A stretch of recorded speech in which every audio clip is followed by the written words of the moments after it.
La fiscalité, c'est un sujet très important, objectivement très technique et souvent très complexe. Géraldine de Maria, merci de nous rendre visite et de nous éclairer juridiquement. Vous êtes juriste en fiscalité du patrimoine chez SVP Décision Décisionnelle.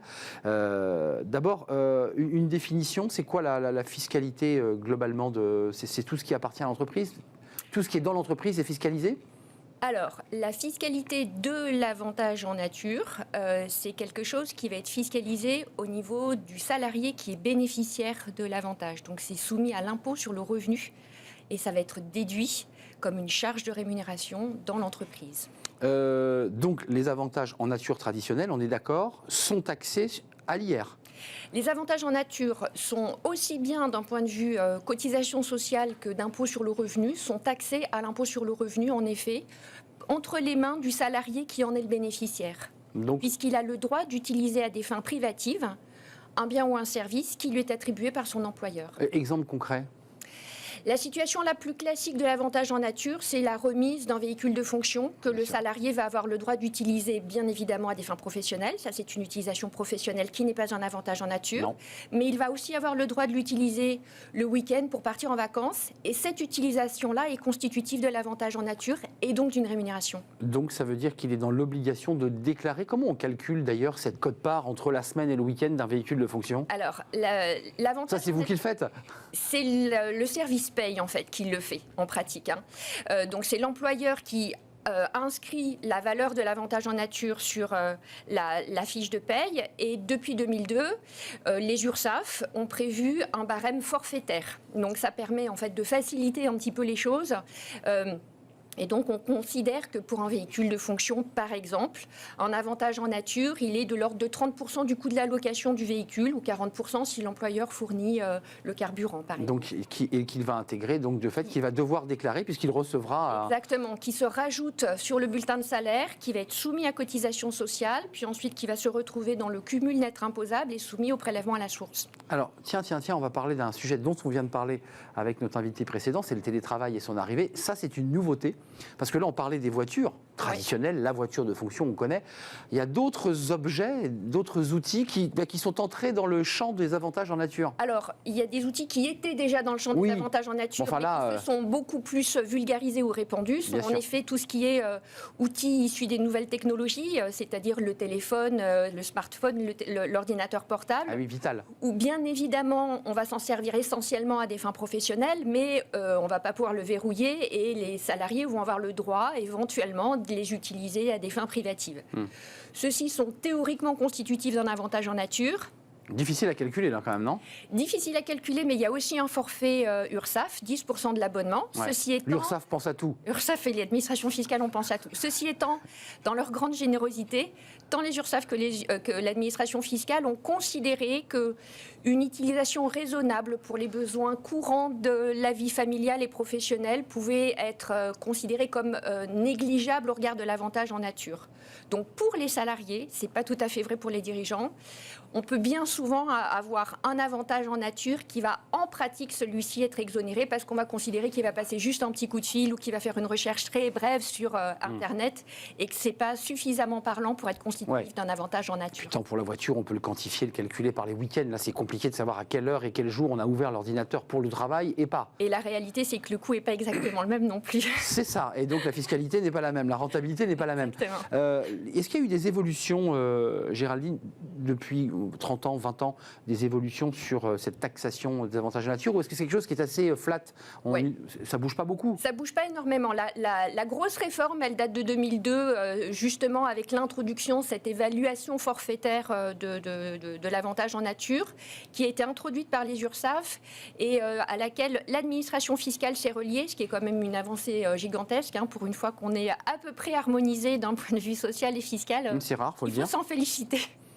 Est-ce qu'il y a des avantages qui ne sont pas taxés, tiens, pour en revenir ? Parce qu'on a évoqué l'idée que sur l'ordinateur et le téléphone, c'est une forme de passe-droit, enfin, pour des raisons liées à la rentabilité fiscale. Là, il y a des choses qui ne sont pas taxées. Il y a très peu de choses. La réalité, c'est qu'il y a très peu de choses.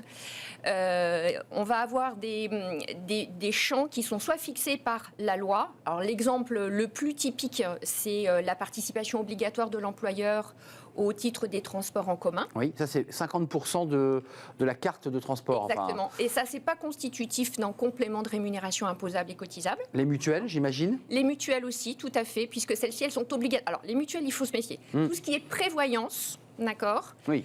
c'est en effet exonéré. Par contre, la couverture frais de santé, donc la mutuelle au sens strict du terme, depuis 2013, si ma mémoire est bonne, la part patronale, elle est réintroduite dans le cumul imposable du salarié. Ça, effectivement, c'est une subtilité qu'il faut connaître. Enfin, c'est un casse-tête, hormis quand on est une juriste fiscaliste. Mais pour les Français, c'est un casse-tête. Et même pour les chefs d'entreprise. C'est un casse-tête de lire un bulletin de salaire, on est d'accord. Donc la plupart du temps, les salariés lisent le bas du bulletin de salaire et le cumul se limite à ça. Mais c'est vrai que c'est très compliqué de décortiquer un bulletin de salaire. Quelques mots sur là, on a parlé des salariés traditionnels, la voiture de fonction, le téléphone dans le cadre du télétravail. Qu'en est-il pour le dirigeant? Comment ça se passe pour lui? Alors le dirigeant... Statut un peu à part?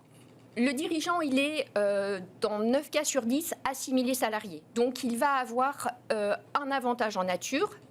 Il a une potentialité d'avoir un avantage en nature un peu plus accru, on va dire, qu'un salarié lambda. Bien sûr. D'accord. Son évaluation va être exactement la même que pour un salarié. C'est-à-dire qu'il a le droit à une évaluation forfaitaire de l'avantage en nature. Cette évaluation forfaitaire étant toujours optionnelle. Et on peut toujours préférer avoir une évaluation au réel. On estime que le réel, il faut quand même le dire, il faut tout déclarer. C'est extrêmement fastidieux à calculer. Non, voilà. Et c'est ce qui fait qu'en pratique... On prend le forfait. Exactement. Pour plus de simplicité et pour éviter tout débat avec les administrations. Donc, pour la plupart des dirigeants, l'évaluation, elle peut se faire au forfait.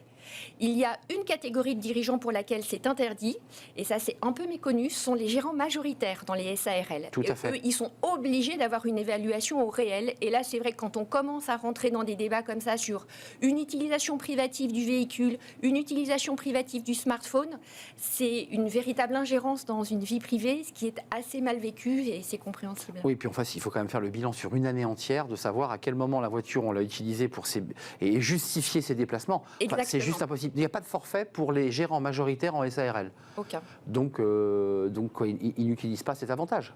Si, ils l'utilisent. Mais au réel. Bien souvent, ils s'organisent. La réalité, c'est que... Il y a quand même énormément d'entreprises qui ignorent cette impossibilité d'avoir recours au forfait et donc qui utilisent de facto le forfait. Et ça coince avec l'URSSAF. Ça peut coincer ou parfois on s'en contente parce que somme toute les URSSAF vont aussi avoir des difficultés à dire moi je considère que votre utilisation forfaitaire elle est supérieure aux fameux 30 ou 40% du coût de la location du véhicule parce qu'ensuite c'est une problématique de charge de la preuve. Chacun affirmant une chose impossible à démontrer. Juste un mot, les gérants majoritaires utilisent parfois aussi les frais kilométriques pour le remboursement et donc ça contourne la question du forfait des avantages en nature. Alors on va dire que là on est dans une situation qui est inversée, c'est-à-dire que le gérant majoritaire, il va donc utiliser sa voiture personnelle pour se déplacer d'un point de vue professionnel. Exact.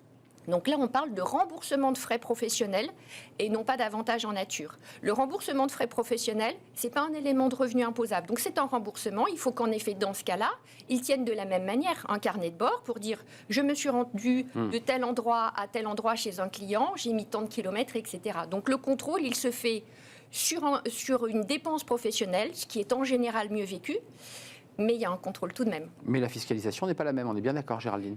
Non, en effet, il n'y a pas d'imposition sur les remboursements de frais professionnels. C'est ça, c'est ce que je voulais vous entendre dire. Donc il y a peut-être un contournement par le biais de ces remboursements de frais professionnels. C'est vrai, mais ça implique que financièrement, il assume le coût de son véhicule. Il assume le coût de son véhicule. C'est un calcul à faire et un choix à faire. Exactement. Là, on ne parle pas de grandes entreprises, mais on parle de gérants de sociétés, de PME notamment. Exactement. Merci Géraldine de Maria d'être venue sur le plateau. Juriste en fiscalité, on vient de le comprendre, fiscalité du patrimoine chez SVP Information Décisionnelle. On fait une petite pause. Tiens, on va parler non pas fiscalité, encore que, on va parler des banques, de la banque, de l'histoire des crises qui ont égrené les banques, crise financière. On va parler du Covid à l'occasion de la sortie d'un livre. Maintenant, le 21e siècle peut vraiment commencer. Ces deux auteurs sont mes invités. Aujourd'hui, on va parler d'histoire, de politique et puis d'histoire financière aussi. C'est juste après le jingle.